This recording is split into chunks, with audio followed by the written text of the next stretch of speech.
Well, hello, everyone out there.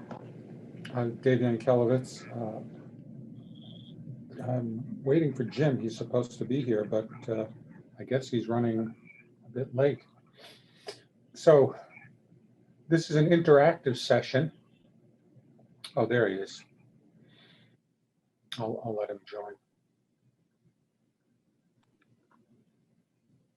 Hi, Raj. How are you doing? Good. Well, this is meant to be, a bit of an interactive session. Thank you. Hey, David, how you doing? Good, good. I was just sort of about to introduce the session, but now that you're here, I will leave that responsibility to you. Do we have a way of putting up that document that Adrian sent us? It's on my email. Can I get my email here? We'll try. Which document? The one with the list of questions? Yeah. It'll take me a minute. Yeah. I have it. Why don't you start, Jim? Though, I mean, don't wait. I'll get there.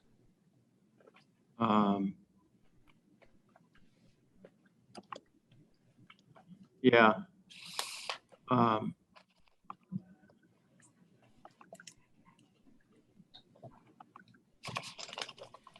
have it on my screen. How do I just put it up. what? Adrian. Okay. You're getting it? Get back into that, all that stuff then. Okay. It's up? Oh, okay. Never mind. So I don't need it. I think it's up. Okay. I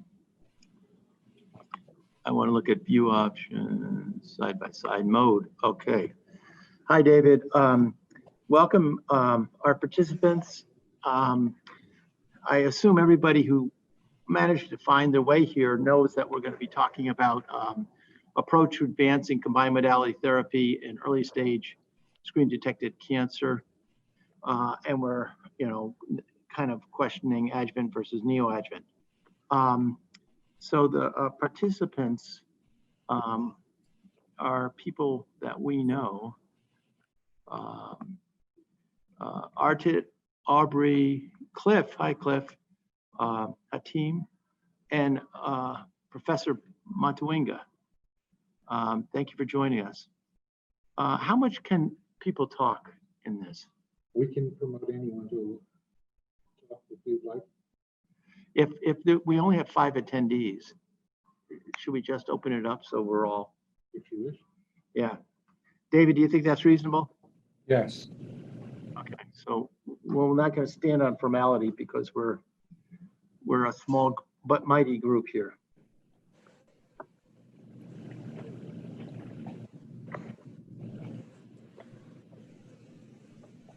So I'm not sure how much everybody has heard of the previous workshop deliberations, but we went through a lot yesterday about imaging. We went through a lot this morning on COPD integration, and we're kind of a group that is breaking out before we have the benefit of the presentations that kind of support this. But I think even amongst this small group of people, we're familiar with the dynamics going on. And fortunately, Raj, you're able to join us. You're going to be giving us the framing talk tomorrow. Yes, that's right, Jim. Okay, and I can't see you, but I can hear you. And you did a real nice job of summarizing where the field is in terms of adjuvant studies and neoadjuvant studies. We have a series of questions, and it would be great, Raj, and anybody else who wants to weigh in. Should we just walk through the questions and see how that helps us, get the dialogue started? David, you okay with that? I think that's the way to go. Okay. So even though we're we're very much looking forward to your presentation, Raj. We're going to jump in and we're going to start talking about, we have some success in early stage trials, and most of those trials we're going to be talking about started at either 1B or 2, and we do not really have trials that have yet explored utility in stage 1A disease. And that's kind of understandable because the benefit of 1A disease is pretty good, and the risks of some of these therapies is still significant, important, whatever we call it. So, but now that, this week in the New England Journal, Adjuvant came out, is it time to start thinking about applying the best we have to some kind of evidence-based analysis of whether there's a measurable benefit in stage 1A? And let's just stop there. Raj, you've done the most homework for this. What's your thoughts? Is this a timely question or not? Yeah, I think certainly so, especially as, there's more widespread implementation of lung cancer screening. We're going to see more and more of these stage 1A cancers show up. And, despite complete resection, even with the smallest tumors, there's still a pretty significant recurrence rate and mortality rate with these, really small tumors. It's not like, breast cancer and, with the post-surgical outcomes there. 10 to 20% of these patients, will recur and, have poor outcomes. And so that's a pretty significant group for, population that's going to certainly increase. And even still, looking at these really small tumors, the pattern of recurrence is important as well, right? And, even for these very small tumors, there's the ones that do recur, we oftentimes see them, at distant sites of disease. So I think there's definitely a role for, a very systemic treatment that's tolerated well. Yeah, okay, thanks.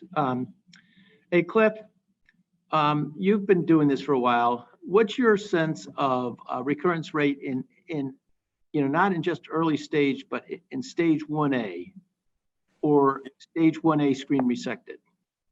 Yeah, well, I think that boils down to radiologic characteristics, and I think we also now have some knowledge about subsets of adenocarcinoma, for example, that there are different subsets that have a higher likelihood of recurrence.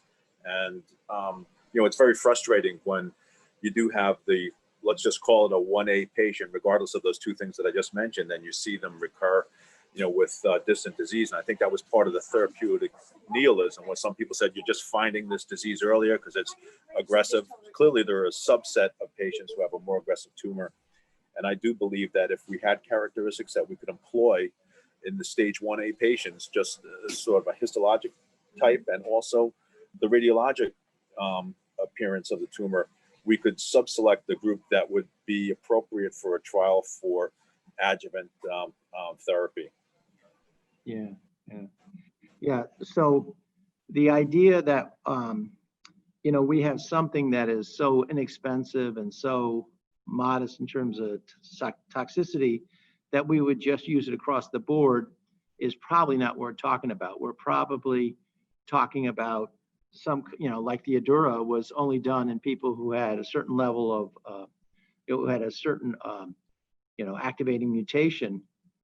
And then the EGFR directed therapy made sense. And so are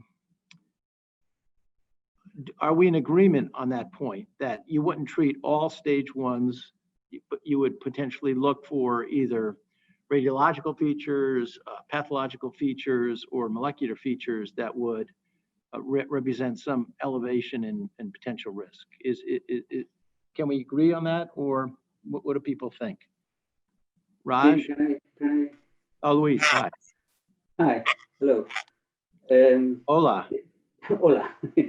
Thank you for organizing all this work. It's very interesting. Just a question you just mentioned is the idea of finding the prognostic value of molecular markers. So you have the radiological characteristics, the histology, but also there are out there some prognostic markers that people are looking for, and there are some more robust and less robust. And I think that this should be important to find these subsets of stage 1A patients that will go do worse. So, and there's some quite amount of work on this that should be considered also, I think. Well, what do you think is the most mature of that? Well, that's a great question. I know which are not very mature. I think there are some candidates. In fact, ISLC is doing an effort now to look for molecular prognostic factors, but the committee, actually, I mean, is looking at the traditional mutations for targeted therapies or NGS type of mutations, but there are also proteins, and we have published a panel for proteins, for 3 proteins for adenocarcinoma and 5 for squamous. That could be one, but it's obviously not the only. There are candidates. The problem is to test this and to have a trial, a prospective trial of quality of the prognostic factors, which is not easy. I mean, I have tried with the BioLace, and it's taking me a lot to try to find whether the panels, this would be predictive though, but the panels work as predictive markers for cisplatin. So it has to be a multi-institutional international effort to try to test any of these prognostic factors. Yeah. Yes. David Jablons presented at our workshop a couple years ago. He has a panel of PCR markers that he defined and used in the California cohort, and then cross-validated it with a cohort from China. And in both instances, the survival curves reflected, the fact that you could stratify outcomes. And there was a panel of markers that really defined a very aggressive stage 1. Yeah, this is one of the examples. The other one was the immediate, the MyPlan, but there are some other, and these are based on RNA, on expression. Other could be based on proteins, other on mutations. There are, I mean, candidates that should be tested. I think it's important because adjuvant therapy works not in all cases. So the percentage of cases is low, so we have to also be sure which cases are treated. That the cases that have, at least we have some clues that have worse prognosis. Yeah. Well, see, Luis, we have Ignacio involved in some of the workshop, and I've talked previously with him about the fact that there appears to be no standardized approach to evaluating resected primary cancers. Yeah, completely agree. And until that happens, it really compromises your ability to get international collaboration, because everybody's best analysis of tissue is in the immediate postoperative setting, and everybody's getting different results. And so trying to back that into some kind of standardized readout is very difficult. So it'd be wonderful if we could have a collaboration to define, at least a minimal analysis set for a resected primary tumor, especially stage. In fact, it's what ISLC is trying to do for the next staging edition, to incorporate molecular markers, and it's not easy. I agree. what we really need is, we really need some of these molecular markers companies to kind of harmonize. I mean, because they're the ones that have to make the technology available to all these sites. And, you know, ISLC would be great to host it, but, you know, we really need the, you know, we really need buy-in from the diagnostic companies. Yeah. I just wanted to include this idea. I mean, to add to the radiological and pure histology, mere histology, the molecular side. So yeah, it's not easy. Yeah. But I think it's worth. Yeah. Any other comments about the first question? Thank you, Louise. Thank you, Raj. Okay. So in terms of you know, framework setting, the next question is, how effective should a drug be to justify an initial intervention? So you know, this is kind of like the thing is, if we have an EGFR inhibitor that has the kind of impact that we just saw in the New England Journal, you know, 75% or whatever change in odds ratios. That's kind of a very, very impressive threshold. We rarely see that. But there's two ways to interpret this question. One is if there was a marker that identified only 2% subset in the population, but was highly effective, maybe that'd be okay. But then if there's a drug that only has a 10 or 15%, you know, effect on all of the stage 1 resected, is that sufficient to begin talking about, you know, setting up normal trials? I mean, so what are the thresholds for activity that we'd want to see before we started seeing it? And then the next question I'll introduce now is, what's the threshold of toxicity? The reason why 1A was never included in all those studies, because it was felt that their cure rate was so high that you really don't want to incur the mortality and morbidity of an experimental agent. But now that we have a little bit more experience with that, how good did the drug have to be, and how safe does the drug have to be? So let's talk about those two questions together. Raj, again, you want to start discussion here? Sure. So I think if you go back to you know, the adjuvant chemotherapy trials, you know, for 1A, we actually saw a detriment, right, to using adjuvant chemotherapy in the LACE meta-analysis. And I mean, you presume that's probably because of toxicity. And so, and obviously it didn't offer much benefit. You know, I think with immunotherapy and targeted treatments, you know, the tolerability is much better.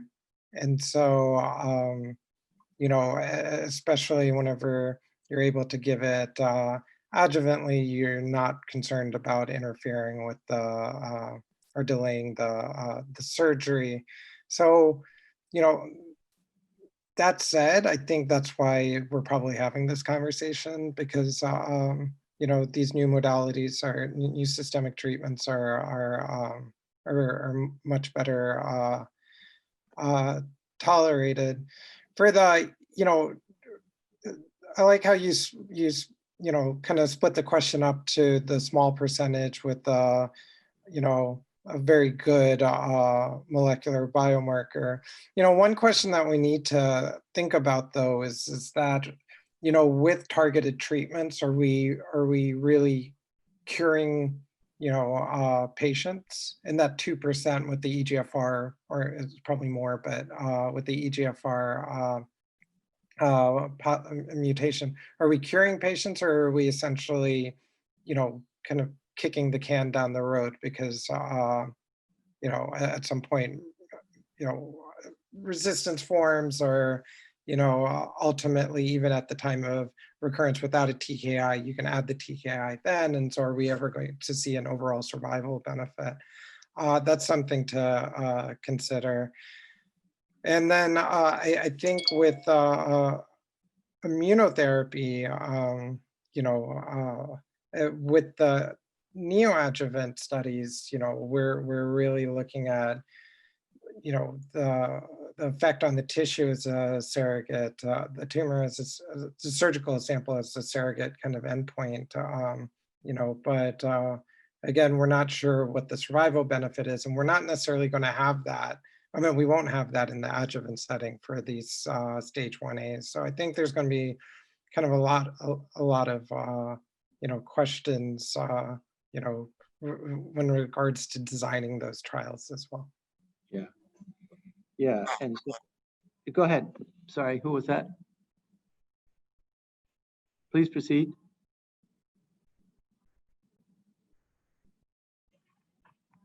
Okay, I'm sorry. Yeah, with Adura, we have immature follow-up, so that the issue of what the long-term consequence, I think you correctly point out, is a big deal. But it is such a robust effect. You think in certain instances you may have, something better than kicking the can, hopefully. Were there other comments on this Yeah, topic? Jim, Luis. and the rest, yeah, I think the effectiveness of the drug it's critical, both effectiveness and safety. I guess way to decide whether this is effective in stage 1A is to see the effectiveness in kind of further studies on stages in stage 1B or 2.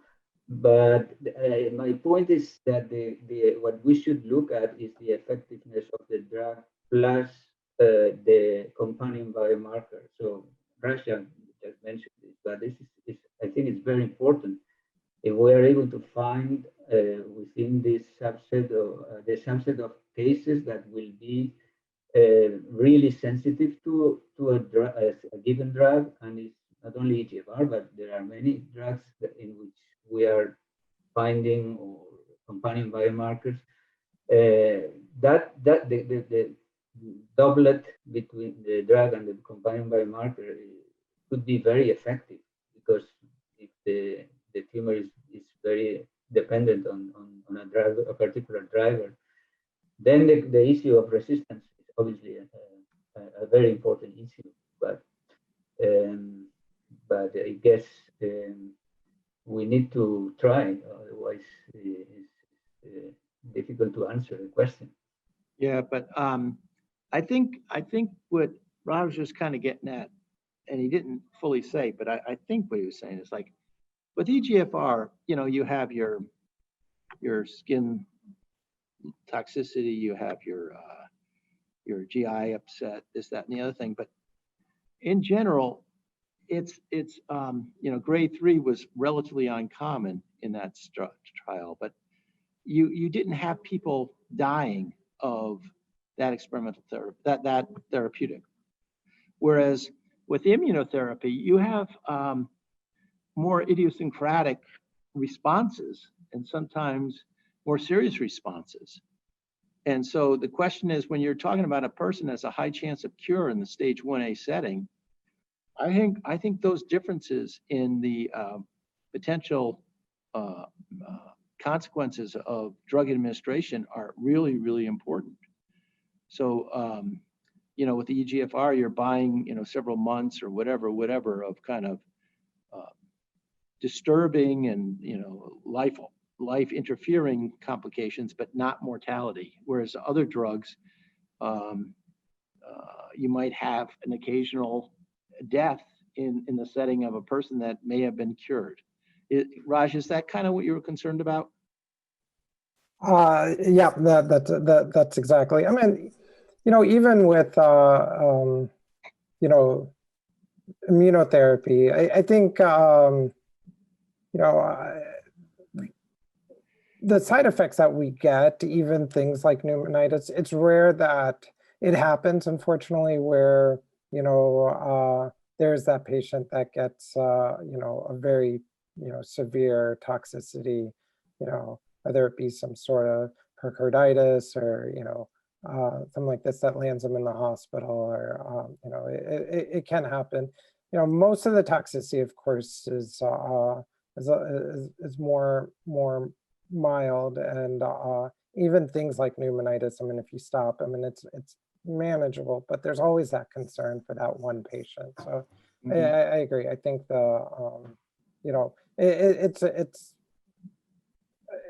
it's a little bit of a tough question, and I think it's going to be difficult to really kind of discuss those or challenging to discuss those risks and benefits with the patient for immunotherapy because of that. Yeah, I think. Okay, who was trying to speak? That was just Cliff. Sorry, I was just yeah, going to great. sort of echo the comment about in the neoadjuvant setting, immunotherapy is one of the ones that we really have to think hard about because of the impact possibly on the dissection, et cetera, some of the intraoperative characteristics that we're just starting to understand now. And in the stage 1A setting, that may be more onerous to do that in the neoadjuvant setting. So I think that would be one area where I'd be more concerned looking at this in the neoadjuvant setting. Yeah, so Cliff, that kind of gets us into the next question, and that is adjuvant versus neoadjuvant. And we've already gotten from some of the surgeons a real concern about delays in the operation and potential complexity around the operation along the lines that you were just saying. And what do you think, Cliff, in terms of some surgeons, it's just a no-fly zone. Other ones, such as Nasser, have been able to recruit patients into such studies. Any words of wisdom on that? I think that you can see an important improvement with immunotherapy, and I think it's something that we should be studying, and clearly on a trial basis, and I think there still is some equipoise in that regard, and there's still conversations regarding some of our more advanced patients whether or not you use. There's some variability in chemotherapy and radiotherapy as an induction as opposed to just chemotherapy alone. And so some of that is going to be based upon individual comfort levels and experience. So I do think it's reasonable to recruit people into those trials, but I do think that the challenge is going to be that in something that is usually clearly resectable and without any evidence of nodal disease, to use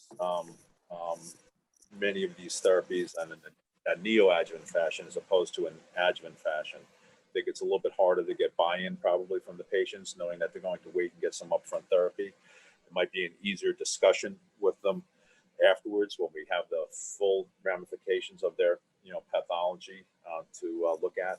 And so I think that's going to be one of the challenges as you try to roll this out going forward. So I'm hearing the lower hanging fruit is definitely focusing on the adjuvant, at least in the current setting. Does anybody want to throw themselves on their sword for making an impassioned case for neoadjuvant now?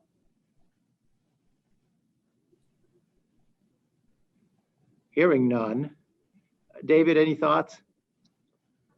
No, I think what this really comes down to, and the more, you and I have talked about this for a long time, and we've had these discussions for literally years thinking about this, going back to neoadjuvant window trials. But the fundamental challenge here, I think, is finding that group that's high likelihood of recurrence. To me, it really all comes down to that, and that's why you were able to do the trials with more advanced stage disease, because it's an easy sell to people, and the logic behind it is easier because there's a higher risk of recurrence.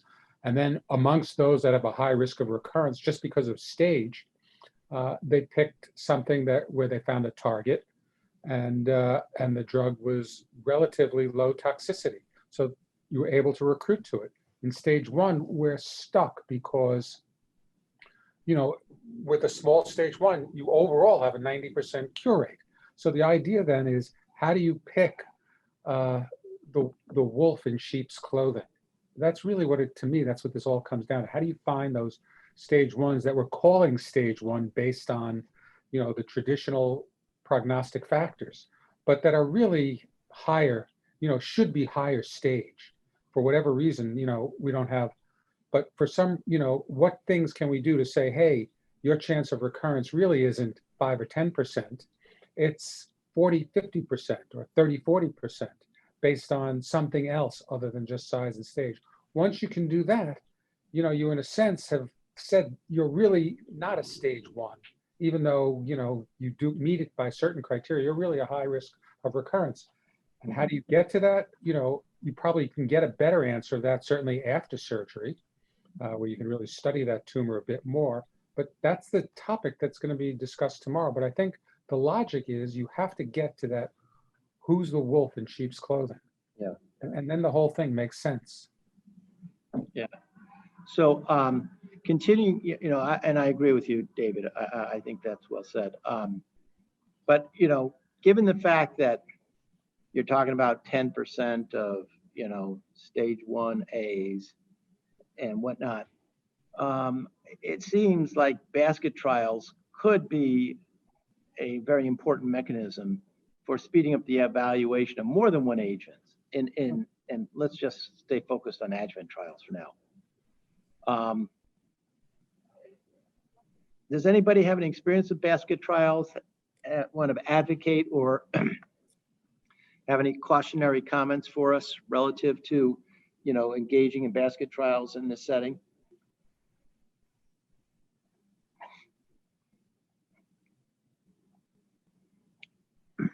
Again, Raj, your thoughts?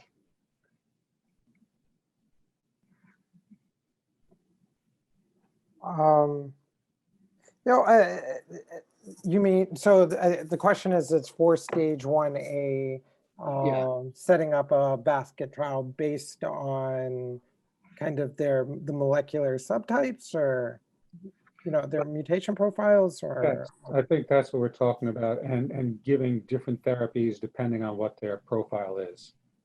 I'm doing this in. Yeah, I think just from the sheer number of, you know, 1As, I think, you know, I think it, you know, is a, makes sense, right? To really kind of get a better understanding of what's going to work and what's not. It's certainly an attractive approach. And there's, you know, different types of biomarkers.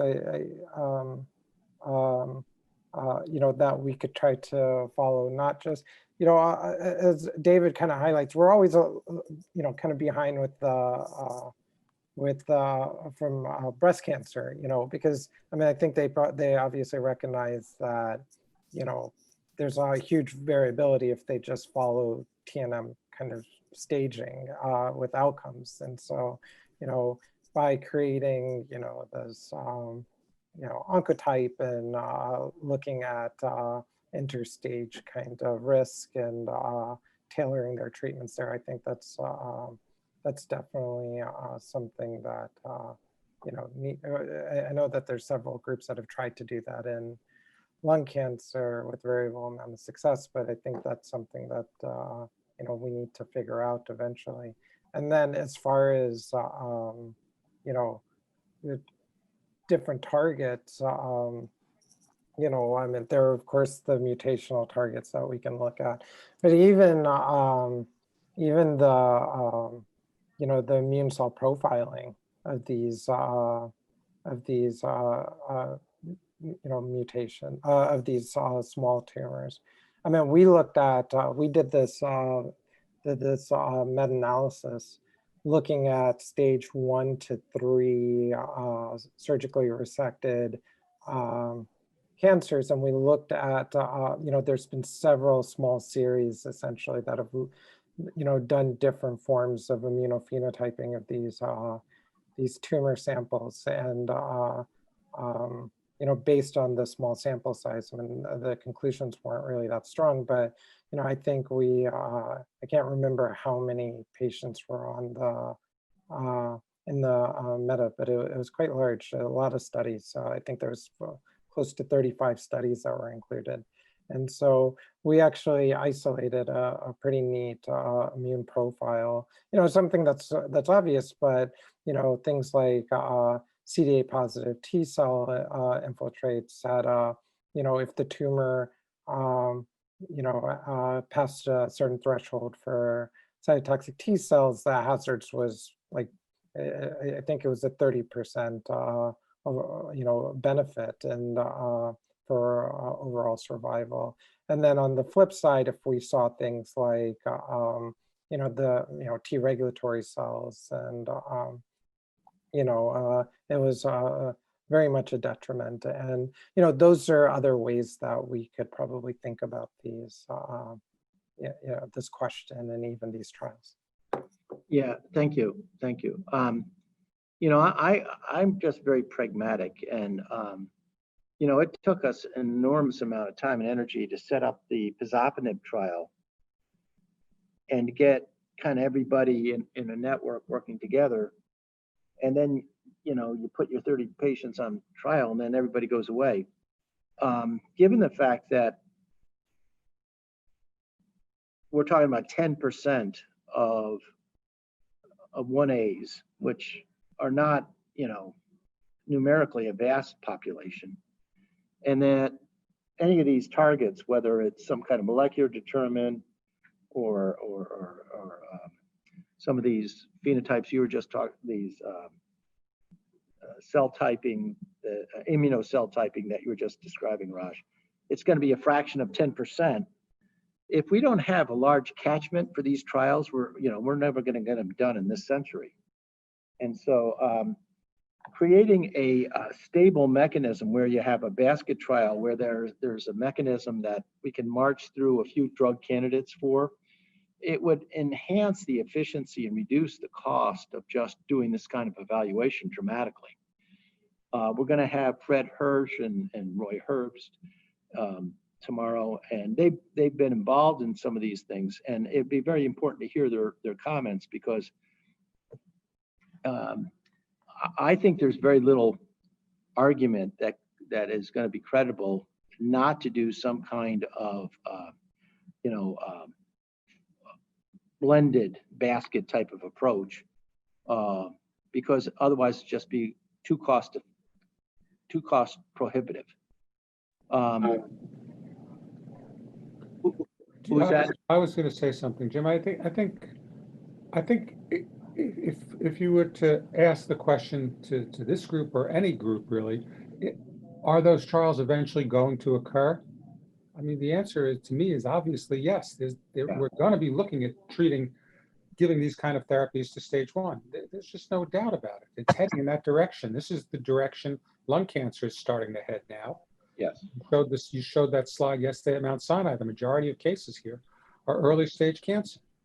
And people are going to get more and more interested in what to do. So, you know, at some point, these trials are going to happen. You know, and, you know, the question is whether we can make them happen now. And again, the issue to me is, can we identify who is likely to be cured and who isn't?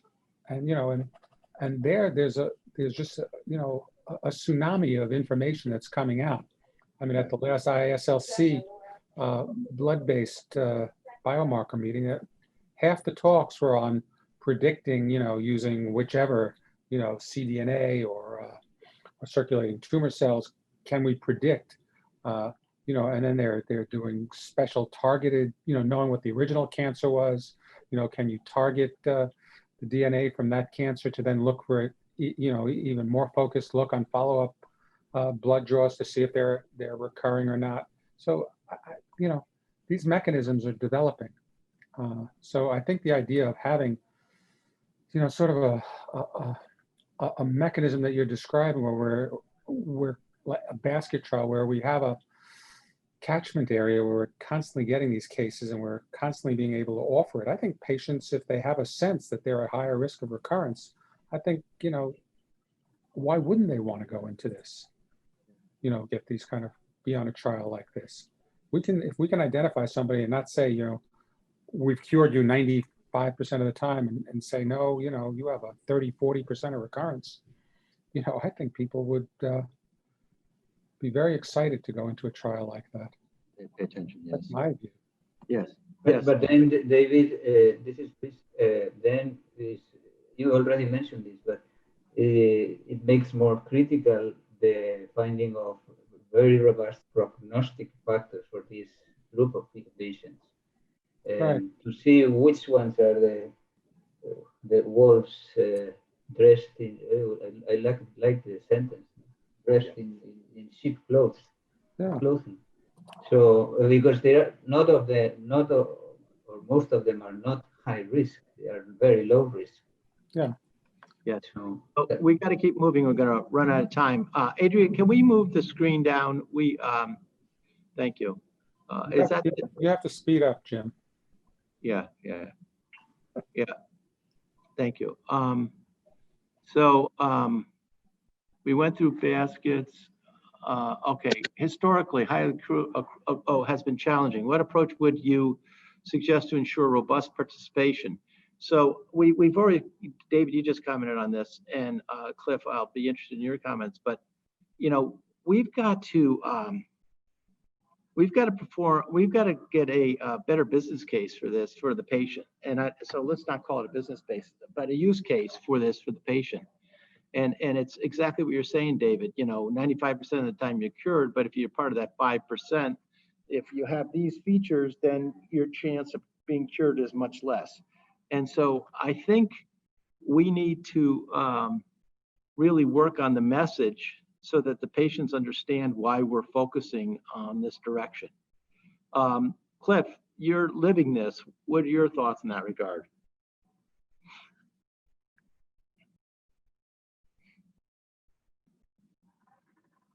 You still with us, Cliff? We might have lost Cliff. He said he had to leave. Have to Okay. leave meeting for now. Okay. So Cliff is no longer with us. Anybody? Raj, I'm sorry, I don't know. Dr. Mirez and Dr. Chan, Dr. K, Kim Crawford, you're an advocate, as I have heard. But is there anybody who has the clinical kind of perspective on this particular issue? Okay, Raj, any thoughts? Yeah, I think, you know, the surgeons kind of have it right, you know, on this one. I think it's really hard to accrue any of these stage ones for neoadjuvant. You know, anything we offer has to be in the adjuvant setting. And as David's really highlighted, we need to be able to say, you know, this is usually a you know, low risk disease, but based on whatever features, then you have a relatively higher risk of recurrence. And, you know, I think everyone, regardless of how small a tumor, the lung cancer is, I think people, you know, understand lung cancer is serious and would be willing to enter those trials. So adjuvant trials in patients that, you know, have a relatively higher risk of recurrence. So the next question kind of blends into this topic, Raj. You've already touched on some issues. What is the message we have to send to patients that will help them understand that this is really a worthwhile effort in their regard? You've already touched on that. Yeah, I think the point is that even, you know, the surgeons can speak to this more, but even with this small, you know, tiny lung cancer, you know, we frequently discuss it in tumor board that some of these really small tumors, you know, who knows if it's even going to be clinically, you know, significant. And But try telling a patient that, because the only thing a patient wants to do is get it out, you know? And I think that speaks to the fact that they understand lung cancer is serious and that they have cancer in their, you know, in their body and they want it out. And, you know, if we can accurately risk stratify patients as far as recurrence, you know, I think that's really the message that will, you know, that these patients will enter these trials. I was just on the phone with AZ yesterday, and we're working on a project regarding consolidation immunotherapy after unresectable stage 3. And I'll tell you, one of the things that we all agree on is it's not hard to convince a patient to get onto consolidation immunotherapy after regardless of how lousy they feel after chemoradiation. Just because I never get pushback, and it's just because everyone understands and respects the fact that there's such high recurrence risk, you know. And I think, you know, we need to kind of think that way for, you know, these small tumors, and the only way we would be able to do that is if we were able to accurately risk stratify these patients. And when you say accurately risk stratify, that's the key here. You see, we lock ourselves into this idea you have a stage 1. But we know, you know, stage 1 doesn't mean that it's going to be cured. It just means that, you know, 90% of them, or whatever it is, 80%. But those 20% that we called stage 1s aren't really stage 1. I mean, they meet the criteria, but they may already have metastasized. It's just we haven't picked up the metastases. So it's just a sort of a working definition. What we're really looking to do is to say which ones are not really, shouldn't be classified as stage 1. You know, we're almost saying, let's redefine the staging system. I mean, that's really what you have to do. Once you tell a person, hey, you're 40% likely of recurrence, they shouldn't be in that stage 1 to begin with. I totally agree with you, David, because ultimately we use staging in TNM because it's just the easiest thing to do to measure outcomes, you know, and that's not necessarily special, and it's been used forever, right? Because we didn't have the technology back then. Now we have so many other ways to characterize the disease. You know, there was a study done in colorectal that used immune cell profiles again, and not to keep bringing this up, but you know, they used that instead of TNM. So they, independent of TNM, they used immune cell profiles and predicted outcome, you know, with greater accuracy than anatomic staging, right? And you know, and so you know, there's different ways certainly we should be thinking about it. And obviously, I mean, anatomy certainly, you know, especially when we're thinking surgery, you know, it's going to be important. It's not like we can completely dismiss it, but we can certainly integrate other, you know, risk factors and stratification on top of that, much like what they do in breast cancer. If we can find a combination of findings that say, hey, you're likely to recur 30 or 40% of the time, and by the way, we're calling you stage 1, but you really have a likelihood of recurrence of 30 or 40%. First off, they really shouldn't be called stage 1, and eventually we all know that that's going to change. But, David, that's really what we're looking for. David, I appreciate your sentiment, but I mean, stage is stage, and there's a clinical stage, there's a pathological stage, there's surgical stage, you know, and it all changes dynamically because we constantly know more, increase our understanding of the specific circumstance. And a stage is a characterization of a population that we then telescope down into the specifics of a person. And when, you know, the ISLC and lung has been more flexible in terms of changing the stage as we evolve than most other diseases. And, you know, it's the first one to integrate molecular characteristics into the staging and its pathological criteria. And I understand what you're saying, but, and it will continue to evolve, and it will probably involve immune features. But it's the first bucket that we use to kind of figure out who needs to go into what kind of downstream management. And so I think one of the things we just got to keep telling people is that we are improving and we know more, but we still have incomplete knowledge.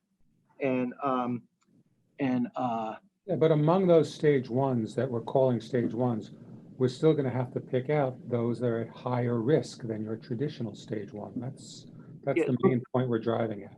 well, we're personalizing the staging. We're increasing the specific knowledge we have about that individual.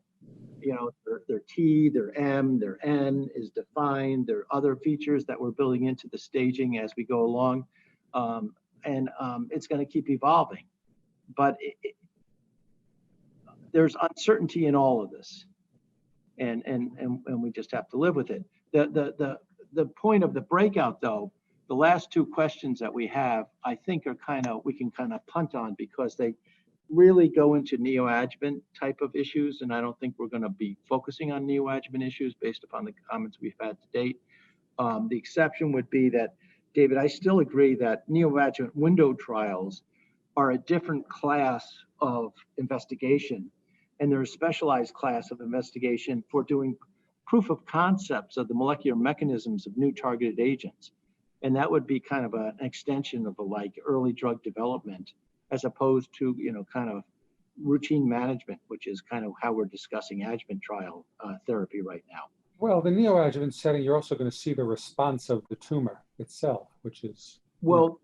And so in the drug development process, that's enormously important. Yeah, no, See it, and you're going to do pathological and molecular evaluation as well, and you're going to be able to confirm that mechanism is in fact being activated in a way you thought, and you're going to be able to get predictive markers of early response and all these other biomarkers that you've been talking about out of that effort. But that's a special investigative neoadjuvant thing that I think is valuable, but outside the context of this discussion. I think, how are we doing on time? We got 2 minutes left. I think we've done a good job. Any final comments, thoughts, concerns that anybody wants to bring up?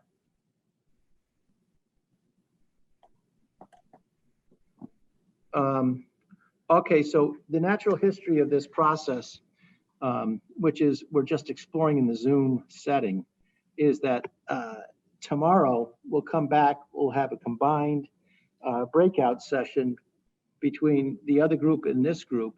And Dr. Yankelevitz and I and anybody else who wants to participate will try to take the last hours of discussion, put it into some kind of coherent statement and present it to the full group tomorrow for additional comments and whatever other suggestions that other participants in the meeting have. So again, last chance, final comments, David, Raj.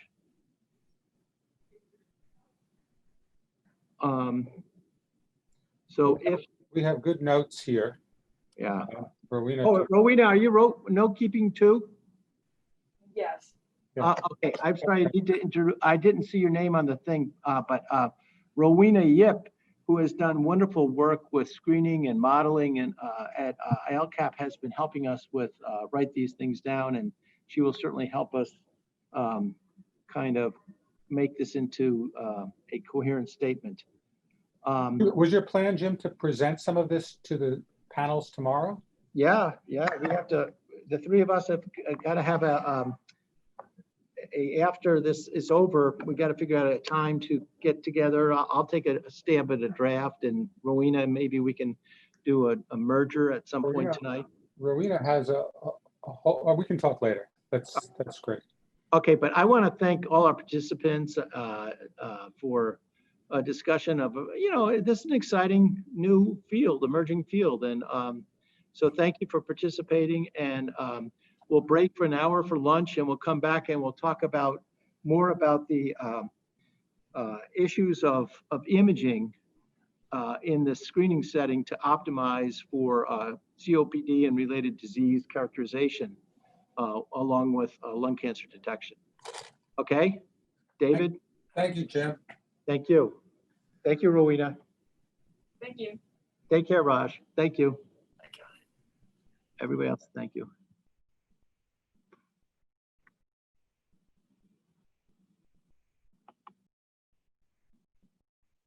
That went away, but